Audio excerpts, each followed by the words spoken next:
Hey, this is Stephen and the rest of the band from Follow Me Dark. Elliott, Sean, and Jim. How's it going, fellas? Going very well, sir. How are you today? I'm doing great. Wonderful. So we have you guys here to talk about your recent EP, Stars Collide. Yeah. I see you guys are from Grass Valley, California. That's right. Grass Valley in Nevada City is it's a very special place. It's kind of a convergence spot, kind of a hot spot for musicians. Gotcha. Especially, not only every art medium, but somehow music has a special power in this county. It's there's just a lot of really great local musicians and a lot of great competition for small bands and just seems like a spot on some kind of higher level map, if you know what I'm saying. Yeah. How did you guys meet? We met. So I work at a local restaurant, pub, tap house in Grass Valley called the Thirsty Barrel. And Stephen applied there one day and became our front of house manager eventually. And we started jamming. So I'm a cook there. I'm in the back of house, so nobody ever gets to see me. But he's the pretty one anyway. So we met there and started jamming last year, probably about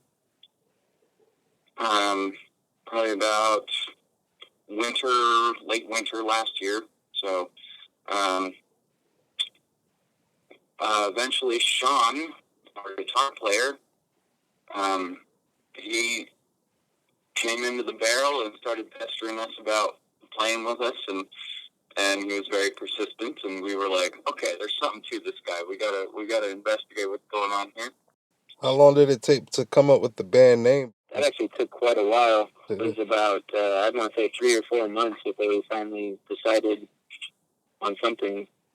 And we figured out something was actually happening here that needed a name. So that name was that was literally just a subconscious phrase that I recorded. I was just brainstorming random ideas for band names, and that seemed to be the one that jumped out. I remember Sean really getting into it, and Elliott, Jim, we all got into that name because I think we realized our music definitely takes people into some really serious emotional territory, and when that which we're not familiar with, we think is dark and we're afraid of, so we call it dark.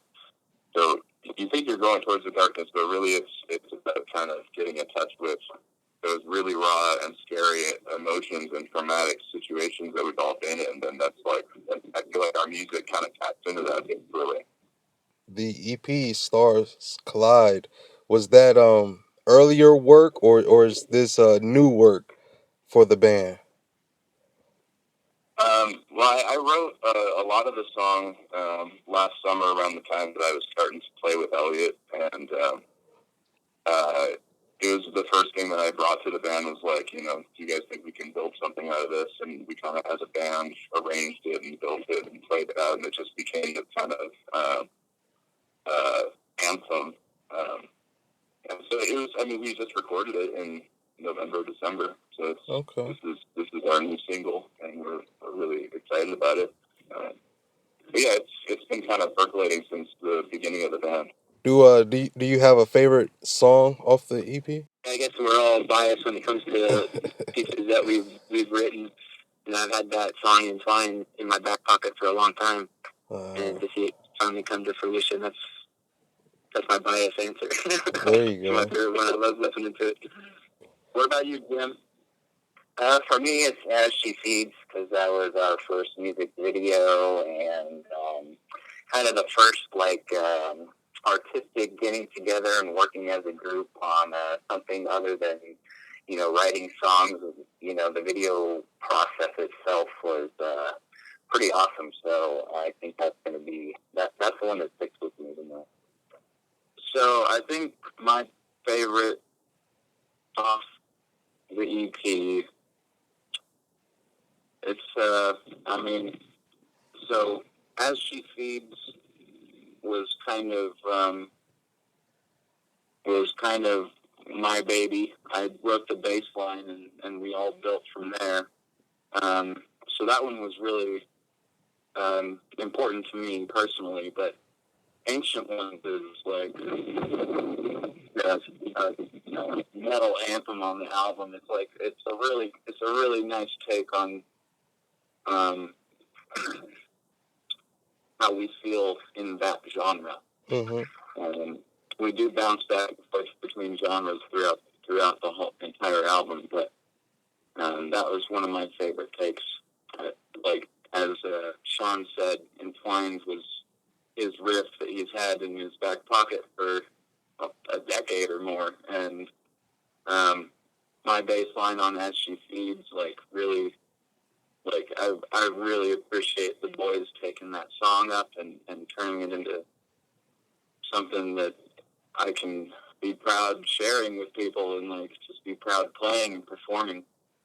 And as Stephen said, Stars Collide was his baby, and then he brought that to us, and we nurtured it as best as we could. And so I'd be surprised that we don't all have a little bit of bias on this question, but yeah. That's my take on it.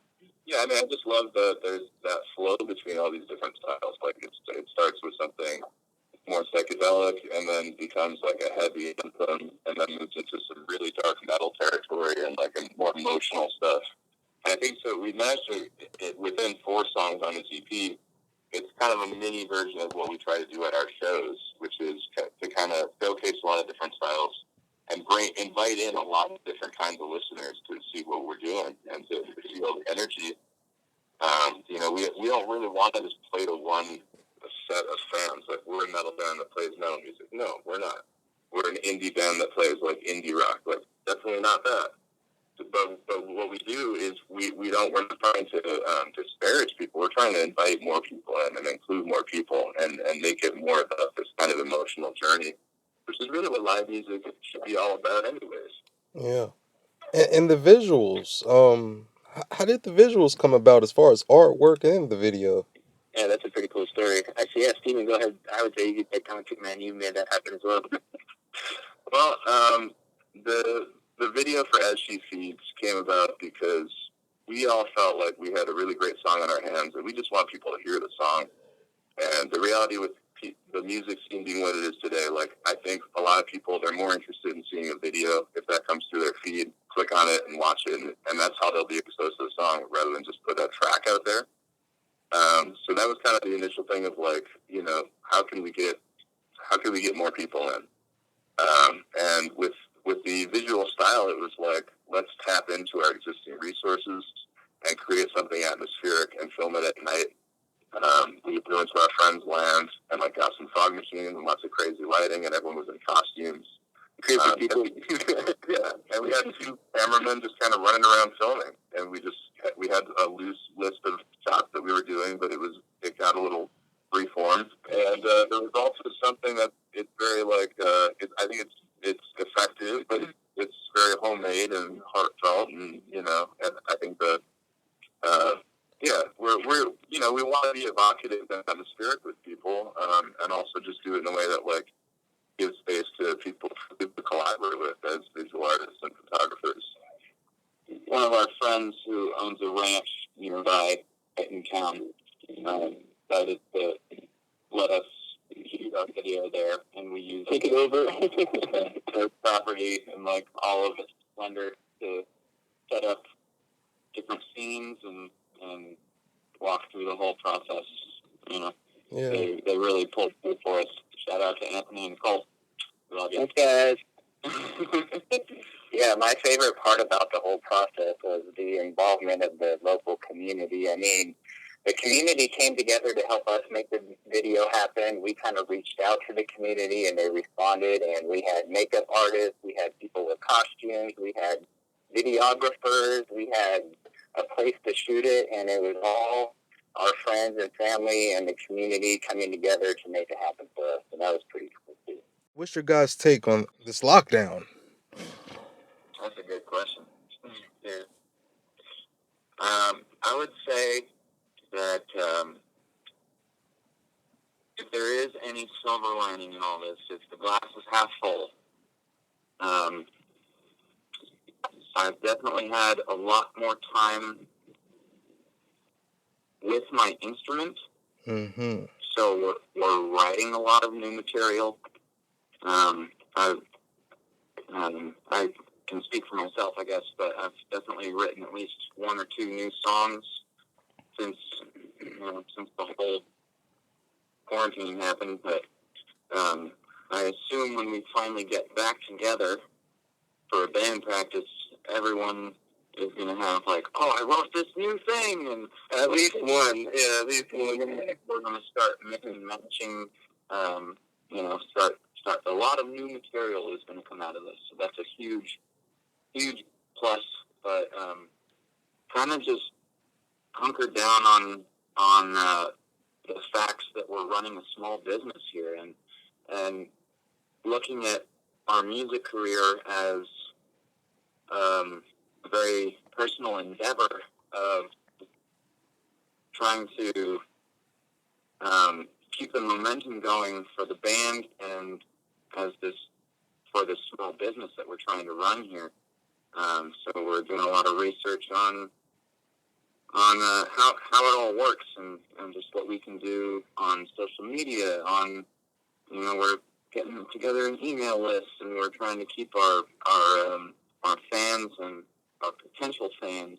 We're trying to keep them all satisfied and really put ourselves out there for the community that is in need of it most now, more than ever. Everybody's at home on their screens right now, so it's like we want to give them that content as much as possible, and we've kind of just been learning how to do that. Mm-hmm.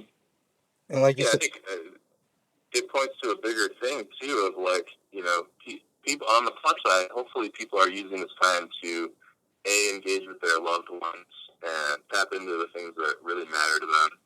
For us, that's making music and like keeping the band going, and it's other things too. And like, I think the plus side is for those of you who are listening who are entrepreneurial. Like, this is a great time to learn new business skills, to start like doing the groundwork for a new business venture. Like, this is the time. And so there is a plus side of everyone taking a step back from the hustle and bustle and like taking a breather, and being like, okay, like what are we really trying to do here? Like what really matters to us? Yeah. And I'm sure they can go to the website, like you said, Follow Me Dark, and subscribe and kind of stay updated with everything you guys are doing. How can they follow you on social media? What's the social media? We have followmedark.com. We are Follow Me Dark on Facebook, Instagram, YouTube channel. If anyone wants to see our videos, they're up there. We've got some live stuff up there. Check it out. If you're like, it's like heavy rock. It's. I think people who like '90s rock music would really like our sound. I think people who like 80s industrial even, and just like 2000s heavy metal and post metal. Like, there's something for everybody in there. But it's definitely we're a rock band, and we're making heavy and emotional music, and this is how we're trying to just get it out there for people. Well, thank you so much. I definitely appreciate everything. Awesome, Danny. Yeah, we appreciate that, man. Oh, no problem. Yeah, thank you. No Well, problem. keep doing what you're doing, man, and get the word out about music and advocate for what you're passionate about, and we all keep the fire going. All right, Danny. Yeah, we'll be in touch, man. It's nice. Thanks for having us. Hey, Danny.